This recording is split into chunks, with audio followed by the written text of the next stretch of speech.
All right. It's not bad.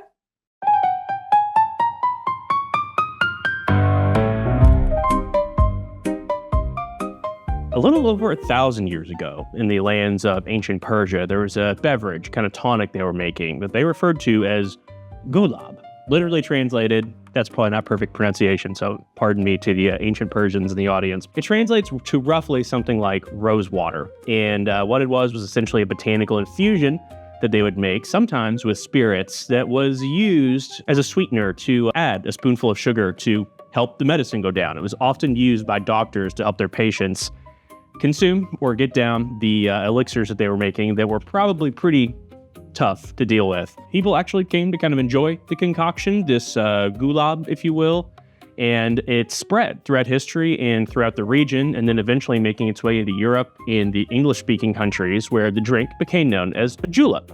And essentially, whatever spirits were being made locally, anything from gin to brandy, and whatever botanicals were readily available and palatable in the area, would be used to make a decoction that eventually just kind of became something to help the medicine go down, that being the spirit that was inside of the drink. And just like the cultures of Europe spread overseas, so too did the julep make its way into the New World.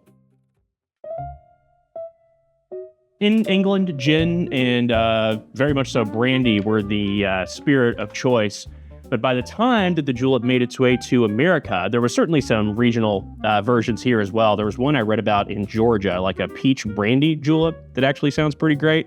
But they were also made with whatever spirits were available in the region. Here in the Kentucky region, they started to be made, obviously, with bourbon and the nice spring mint, which when the weather starts to warm up here and it gets nice and swampy, a little bit of mint, especially before the prevalence of ice, really helps just kind of brighten things up, cools you off a little bit.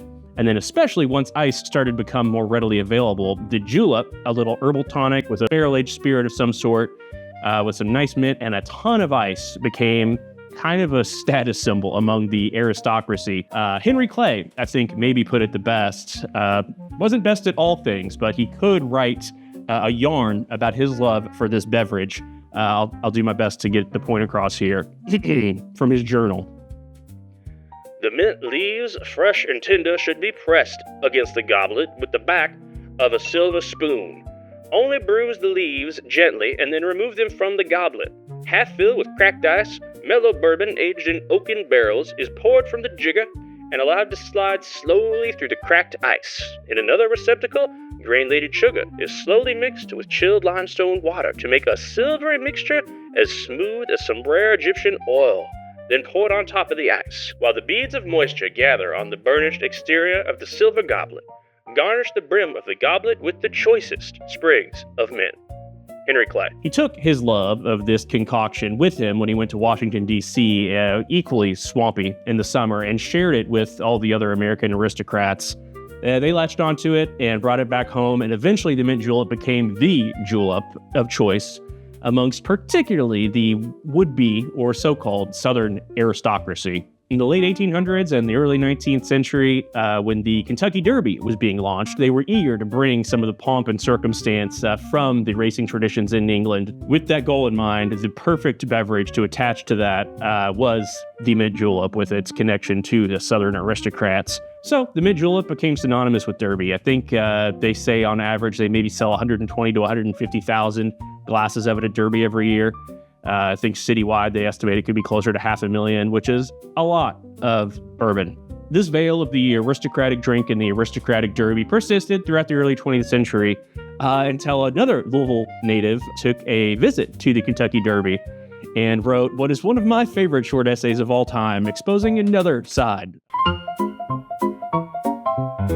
Hunter S. Thompson. If you've never read The Kentucky Derby is Decadent and Depraved, it's maybe a 20-minute read. It's fantastic. I highly recommend it. What he's successful in doing, number one, in kind of launching Gonzo journalism, but number two, really painting a picture of this event where people cloak themselves in the glamour of some past vision of, the Southern glitz and glamour and charm. What Hunter S. Thompson saw was something pretty different. You should definitely read the piece. To give you an idea, I'll use his words. There was a kind of doomed elegance to the scene. White suits stained with whiskey, women vomiting behind expensive hats, bankers, and gamblers screaming at each other over horses they'd never seen before. He continues, later in the piece, by Derby Day, the julep wasn't medicine anymore. It was anesthesia. So no one can really put it quite like Hunter S. Thompson can. Having grown up in Louisville my entire life, it's kind of easy to see what he's talking about. I've been around Derby every year, more or less, since about 1985. And although I love the tradition of it, I really appreciate what it does for the culture in Louisville and being tied into bourbon and all that stuff. There's plenty to critique there, let alone the things that Hunter S. Thompson, that could be its whole video. I'm not going to go ham on Derby here. But if you guys have thoughts on it, feel free to leave them down in the comments. I'll jump in there with you. But going along with all of that gilded glitz and glamour also comes the glamour of the mint julep. Although Henry Clay really, put a high value on this drink, I think that's overselling it. To me, what this drink has always been is the way to get the most alcohol with the most coldness into your body that can last all day long over an extended period of time to kind of keep you moving along. I think, as also Hunter S. Thompson maybe put it, eventually the julep became like an ice cold heroin into my veins or something like that, which if you are out at Derby, sometimes it can be snowing. It's not a very warm one today. Sometimes it can be 90 degrees out there, and then you're dressed in your finest seersucker and your hats. You're sweating, and that ice cold, just continually melting from the crushed ice, a little bit of bourbon, just diluting over time until you finish it and get another one for like $25 now. I don't know how much, but to me, that's not what the julep should be. It should not be an expensive, fancy drink. I'm so tired of the videos where people are deconstructing the julep, trying to make a fancy version.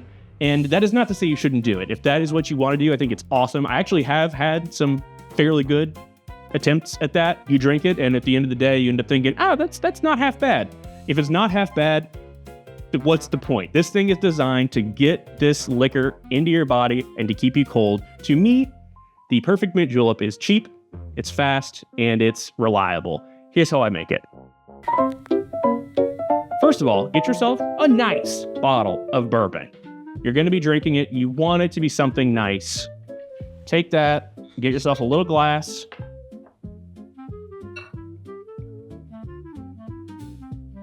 and enjoy it, because this is what we're going to drink while we use the bottom shelf bourbon to prepare the mint juleps for the rest of our friends and family. Incidentally, if you do want to lean into a rye instead of a straight bourbon, I actually think it works better with the mint. Literally from the bottom shelf of the nearest liquor store, a bottle of Old Grandad, bonded, 100 proof. This actually is also, I believe, a high rye mash. I think this bottle is like $25 or something like that. But you know what? Although the Angel's Envy stuff is fantastic, there's nothing wrong with Old Grandad, especially if you're turning it into this monstrosity with mint. Step 1. Usually you'll see these things served in these silver goblets. Those are really nice because they ice up around the outside. I actually will give the mint julep credit for being a pretty drink. So I like to use like a tall tumbler type glass so you can really see everything. And I also like that it's long and tall, which basically just gives you more ice kind of connecting all the way up and let it melt and stuff over time. Step 1, in the words of the infamous Henry Clay, grab yourself a nice little sprig of mint. This will eventually be our garnish. But for the time being, all we're going to do is gently, we are not muddling this. I hate muddled mint. If you go in there and you start muddling it, you release all the vegetal flavors, and that's where a lot of that harshness comes from. But just ever so gently, I'm just going to introduce this mint to the glass to rub some of those oils off on the inside there. And then we'll do the same thing just around the rim of the glass. And we're just going to let this guy be. Now, where you get the mint flavor comes in next. First thing you're going to do, get yourself some crushed ice. And this is going to be messy. I did not grab a little scooper. Don't use your hands when your friends and family are watching, at least. But fill up your glass about halfway with some nice crushed ice. This thing, honestly, this cocktail is all about ice. So the more ice you can pack into this glass, the better it's going to be, especially if you're wearing a tweed suit and it's a freaking hot-ass Kentucky day. So about halfway, give or take. And then grab your bourbon. Some recipes are more generous, some are more conservative. To me, if I'm making mint juleps, I know I'm going to be drinking a few of them throughout the day, and especially if I'm using 100 proof bourbon, Although that is traditional, don't feel like you have to use 100 proof. But I'm just going to do about 2 ounces of bourbon. I'm going to go a little shy just because, again, like if I'm drinking these all day, they don't need to be the strongest drinks in the world. And you can see already, the main thing here is that ice is melting into the bourbon. So although the only ingredients are going to be mint, bourbon, and simple syrup that we'll talk about next, this does get quite a bit of water to dilute it over time. You can buy simple syrup at the store, but to me, why? It's expensive. There's preservatives and stuff in it. And all you need to do to make simple syrup at home is just 1-to-1 ratio of some kind of simple sugar and water. We have brewer's priming sugar in here, which is just confectionery corn sugar. And this is where I introduce most of my mint. So I made this like maybe an hour ago, but you can make as much or as little as you need. You can put it in a mason jar. If you have extra, you can freeze it. So 1-to-1 water to sugar, maybe about 6 mint leaves per cup that you're making. And when I actually mix this up, I usually also will add a little bit of ice into here in whatever container I'm doing. And then that ice will also very gently kind of macerate these mint leaves and get them to express the nice flavors, the aromatics, without pulling out all these bitter vegetal compounds. And again, keeping everything as cold as you possibly can, to me, is the point of this drink. With a nice simple syrup, you do not need much. For a normal sized glass of mint julep, I'll usually use about a half an ounce.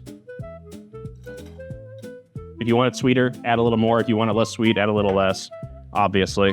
And then, paying homage to Henry Clay, we'll get back in here with our silver spoon and just really stir this thing around until we start to see frost, which might take a few minutes, but you will eventually start to see frost forming on the outside of this glass.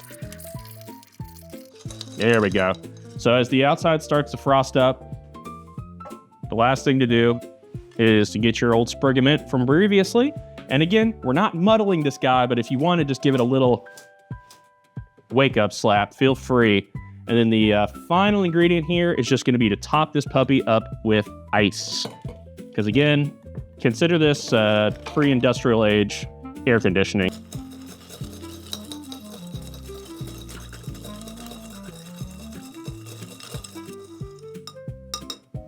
So there you have it.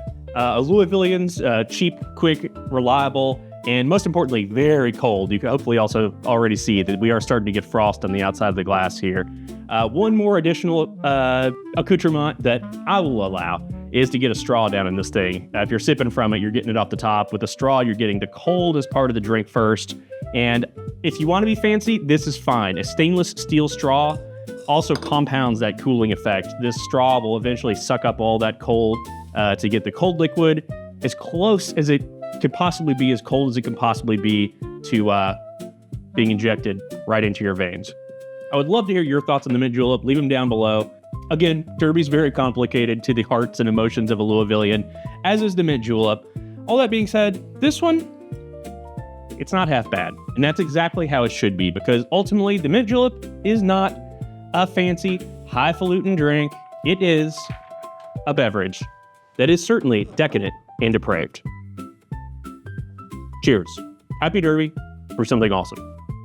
Thank you guys very much for watching. If you did bet on the Derby, I hope you picked the right horse. I think the race is going to start in probably like an hour or so here. So one more mystery that I will leave you with. It puzzles my mind. It wakes me up at night sometimes. Mint and bourbon, such a strange and weird cocktail. Mint and rum makes a mojito, which is truly the nectar of the gods. Why? I'll leave that with you guys. Cheers.